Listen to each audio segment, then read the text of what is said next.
Hi, my name is Dan Stack, and we've been members of Westminster for 18 years.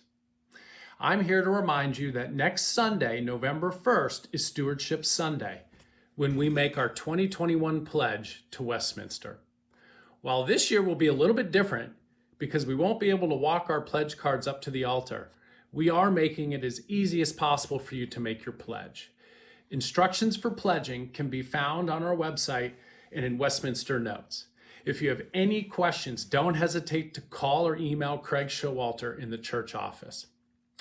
Our family loves everything about Westminster, but what is most special for us is the ability to set aside our busy lives and go to the most beautiful building in Dayton on any given Sunday and relax, reflect, worship, and escape. Like many of you, 2020 has been a year we will never forget, but would probably like to. When you step back and really think about it, this year's been quite a doozy. 2020 impacted all of us in some way. Loved ones have been lost, while others we haven't seen in months. Jobs, businesses, and livelihoods have been greatly impacted.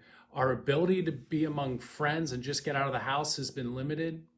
And our ability to congregate on Sunday and relax, reflect, worship, and escape has been put on indefinite hold. Earlier this summer, many of you recorded your responses to the 3-question challenge. The 3 questions posed were, what do you miss most about Westminster? What will you never take for granted again at Westminster? And lastly, what is the first thing you will do when you get back to in-person church? At the end of this message, you will see 3 short segments I chose to share with you. After watching almost 20 minutes of responses, I noticed a pattern right away and recognized most of us had very similar answers. Almost every response centered around fellowship, music, and togetherness. And what went unspoken was the healing power these once normal, usual goings-on actually have on us. Not being together to worship, to hear the choir, or just sit in a pew has affected all of us. And what struck me the most after listening to all of your responses was the total and complete optimism exhibited by everyone. We've been through a once-in-a-lifetime event that has shaken many, yet these videos all show smiles, upbeat candor, and that bright hope that tomorrow brings. Interestingly, but not surprisingly, the common congregation-wide answer to the last of the 3 questions, what's the first thing you will do when we get back to in-person church, was, the first thing I will do is hug my friends, hug everyone. By far and away, hugging was the #1 response to the question. Call it like-mindedness, call it some form of synchronicity, call it missing being around others, but it's clear the future holds for lots of hugging at Westminster. We can't wait to get back, and we can't wait for what the future holds.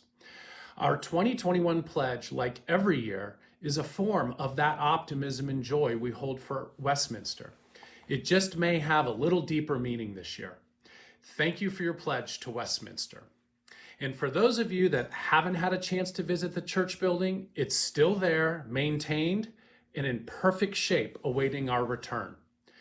And also, for when we return, we will have a special treat to boot, the newly refurbished organ. I'd now like to share 3 short clips from the 3-question challenge. Thank you, and I look forward to hugging you soon. My name is Julie Pricer. What do you miss most about Westminster? I miss seeing my friends weekly. What will you never take for granted again at Westminster? I guess the fellowship. First thing you'll do when you get back in person, well, I hope we can hug at that point. And if we can, I'll hug. I'm Lola Signum, and it's hard to say what I miss most about Westminster because there's so many things, but one thing I really miss is just being beside people in the same pew and saying the corporate confession and singing joyous hymns. They have to be good. And the thing I'll never take for granted again is, not that I did anyway, but Christmas Eve. It's the most wonderful thing, and I did count on it, but I didn't take it for granted. And the first thing I'll do when I get back in person is hopefully be able to give a hug. All right, my name is Gloria Pugh, I'm Larry Pugh. and what I will miss the most about Westminster is being with people on a Sunday morning, sermons and music. What else is there? I don't know. All those things, for And sure. the previous answer is what I will never take for granted again, be able to walk out of my house and walk into a church and be with others worshiping. Exactly. The first thing I'll do when I get back to Westminster is hug just anybody in the social hall. Indiscriminate hugging. Yeah. Okay. And you? I could do that indiscriminately.